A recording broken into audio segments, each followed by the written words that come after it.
BEEX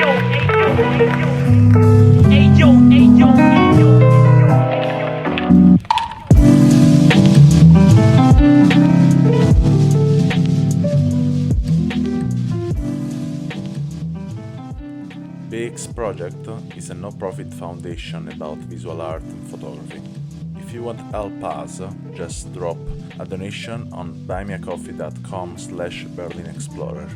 So welcome to 50 Minutes of Experience, and today I'm with Patricia Piatke.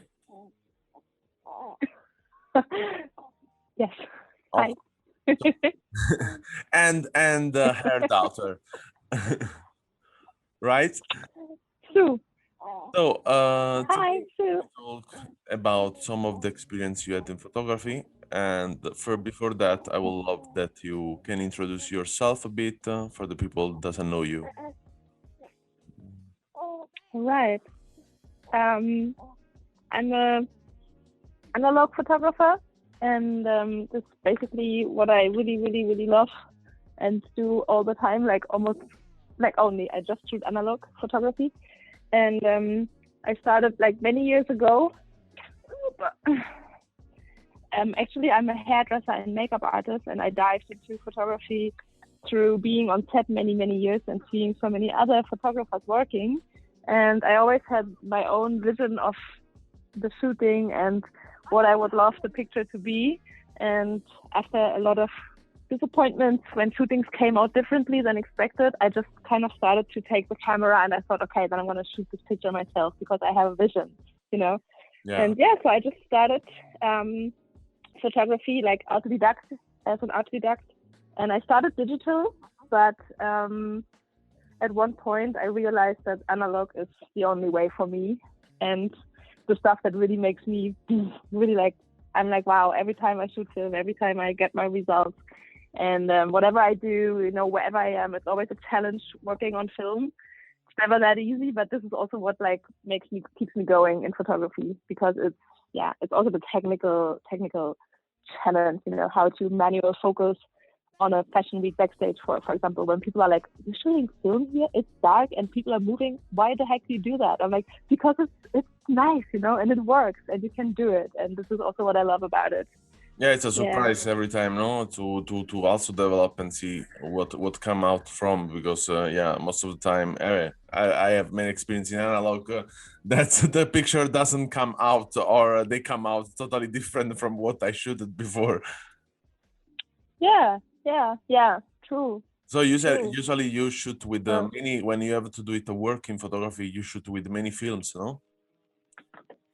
Yeah, a lot of film. So I never only use one camera for all my shootings. Whatever I do, if it's like a portrait or landscape or fashion week backstage stuff, doesn't matter. I always shoot with many cameras. So I usually have 3 small format cameras and 1 medium format camera. At the moment, I'm using a small Mamiya 645, because it's handy for me as a woman, with this grab I have for it.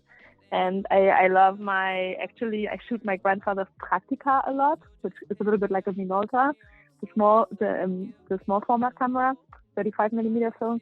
And this camera has a really good lens. This is the secret about it, actually. It has this size lens, which does the job, actually. And the camera supplier I go to, he laughs about me. He's like, go get a good camera, girl. Why do you always coming back with these Praktika cameras to need to get them fixed, because I destroy them a lot. And I think I use 1 per year.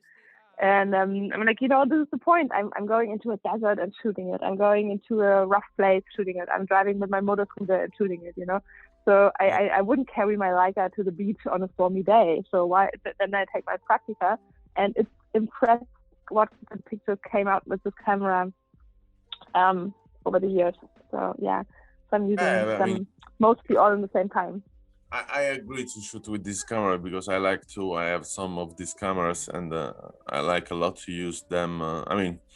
For me, I always say it doesn't matter what camera I have in the hand. And it's most of the time about more the feeling than the camera. Doesn't matter if the camera is a high quality camera or not. depends of the Absolutely. client, I mean, I also absolutely. But true. yeah, most of the time clients doesn't give a problem, and then you can shoot what else you want in the way you want, with the phone, with the analog, with the digital. It's the same. That's true. That's true. Sometimes the client doesn't even know that it's analog that I work with. They see my portfolio and they're like, "Oh, cool! I want that style." And I go on set and come with all these films, and they're like, "Wait, but you also shoot digital?" I'm like, "No." Like but this is digital picture. I'm like, no, this is an analog picture. And I for sure can use my Leica as well if I want to have like crystal clear photos, and super sharp, clean things. It's not the point, it depends on the light. Yeah, And the settings. totally. Right? And do you develop the picture by yourself? I have no time at the moment for nothing. Okay. I did years ago. Black and white, I did a lot. But color, I am in Berlin. There are many good photo labs. Yeah. So here in Berlin, it's so easy and cheap to get them developed and scanned and everything. But I for sure have my labs for certain films. So I drop my black and white films to the one lab, to the one guy, and I drop the color films to the other lab, to the other guy. And I'm like, hey, you take care of it, right? So I know who's doing a good job on which product, and I spread my films out all over the town. Yeah, it's Yeah. it's sure it's there are a lot of good developer here in Berlin, that yeah, we can do it really a list really long about, and I have Yeah. seen most of the picture you do it is most of the time there are portrait, also if there are then also some kind we can say landscape. I don't want to say landscape, but more travel picture we can say.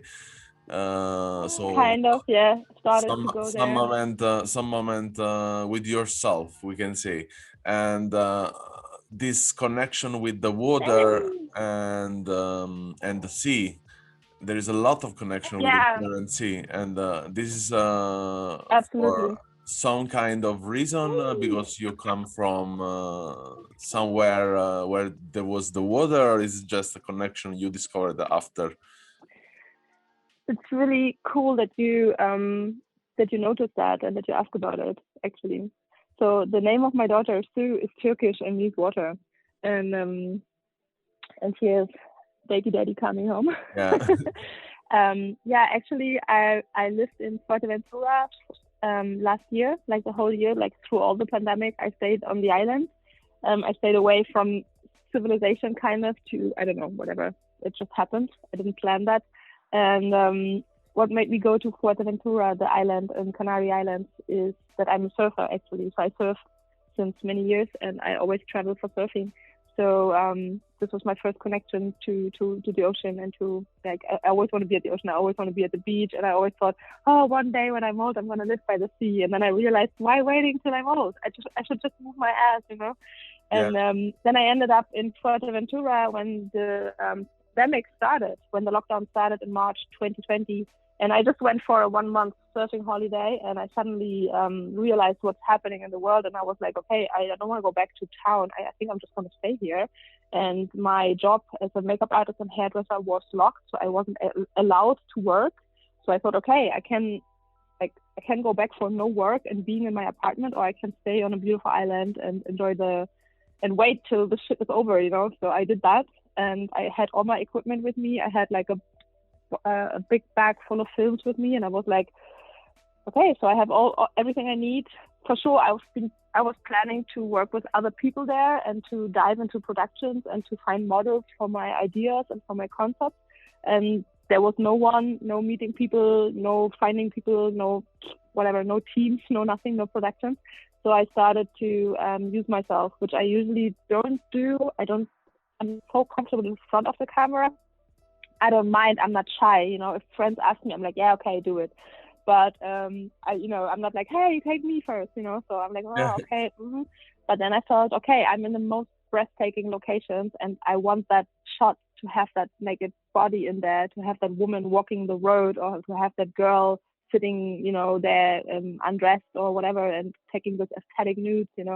So I took myself, and I realized all my cameras have self timers, and I was like, okay, then then I'm going to be the model and the photographer. And so I started to take all these self-portraits as spending my time in lockdown as self-therapy, as technical challenge, and and as expressing my love to nature on this island and on the beautiful sea, So, and I was in a little village in the middle of the island, between some volcano mountains.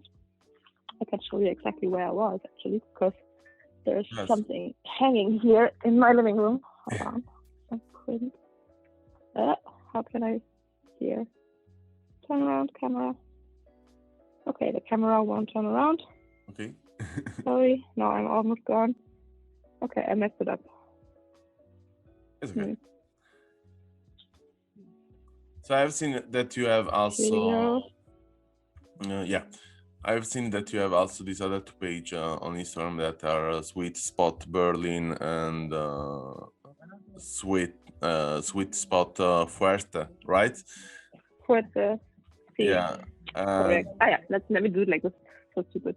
So I've been staying there actually. Oh, this is so cool. In this kind of landscape, and I've been exploring it many weeks, and I've been just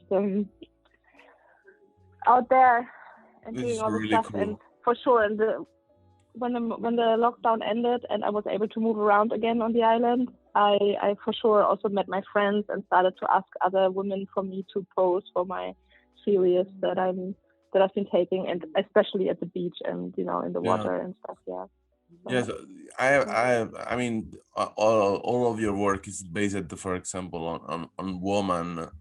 I mean, I have seen probably 3-4 men in all of your work. And I shoot man. That's not the point. I was forced by my one gay friend to shoot a naked man, and I was like, oh, do I really have to do that? I don't know. I'm not sure. And it turned out amazing. So. Yeah, but I know also it's totally difficult to find the right subject as men. I mean, also me in Berlin, is really difficult for me to find a man doing modeling, and they have the aspect of someone I want to shoot picture. Sometimes I would love to take picture of a man not really older, but after 50 years old, with this mix of beauty is a bit how to say rude probably, or I know, or I know, used in a way. But it's especially because I'm coming from hair and makeup. It also is for sure that I have more inspiration from women, So because I'm also a stylist, and I'm also thinking about the hair, the makeup, the styling, and I worked in that industry for so many years. So when I take these photos, I also do the hair and makeup most of the times, and I create the whole concept. Like I'm doing the styling, I'm creating the look, I have the idea, and I do all of that work. And the people are like, my models are like, oh, so you also do my makeup? That's cool. I'm like, yeah, I'm usually a makeup artist. Oh, but you also take the photos? Yeah. I'm a photographer now too. So they're always confused, and in the end, I'm the whole team, and I enjoy every step of this creation a lot. But for sure, women give me more inspiration, I must say. But it's really, I think it's really good that you can express yourself in both way, and then you are able also to in the end advertise yourself in the way you want. This is really important. I think to be. I mean, it started the same for me. I was doing. I'm a creative, total creative. So I work with every tool. It doesn't matter for me if it's photography. For sure, I developed then in the years. There are no borders. You're just diving. Yeah. I developed for sure in the years a passion to be a curator, and then I studied a lot to make the editor and curator to improve my reading of photography. But in the same way, for me, photography, it's also a tool that you have just to practice every day and see results. But I think we all are not just we all are not just creative in one thing. We all are, like, if you are a creative soul, then you have many talents, and the question is just, what do you follow? No. I mean, it's everything about the time you want to spend, in the way you want to spend, the space you have. It's everything about that. Mm-hmm. Yeah, it's really simple, I think. No, it's there are people they want to do it just one stuff, and then they want to close themselves in a structure as saying that I do it just one job, okay? But in the end, even if you, I don't know, go at home and cook a lot, it's like you're doing Mm-hmm. two jobs in the Mm-hmm. end, no? So it's the True. way you want to spend your time, in the way you want to learn, and also you want to explore Yeah. yourself, no? And in this way, Develop. Yeah. it's also a way to explore ourselves, explore what we want to really get in touch with, and to connect with. So it was really nice True. to meet you and to see you. I hope That was to 15 meet minutes. one day in Berlin, because Wow. we are in Berlin. Um, Please. and yeah, for everyone who want to see the work of Patricia, they can follow the link in description. And if you want to get in touch Thank you so in much. this podcast, there is a last link in description for a voice message. You can comment, Cool. cryptic, or where else you want to add your point of view, just add. And thank you again. Thank you so much. It was amazing meeting you finally. And thanks for your work and for representing all this creativity. Thank you. Thanks for listening to our podcast. Learn more about our project at allmylinks.com/BerlinExplorer, or visit our Instagram and follow BerlinExplorer project.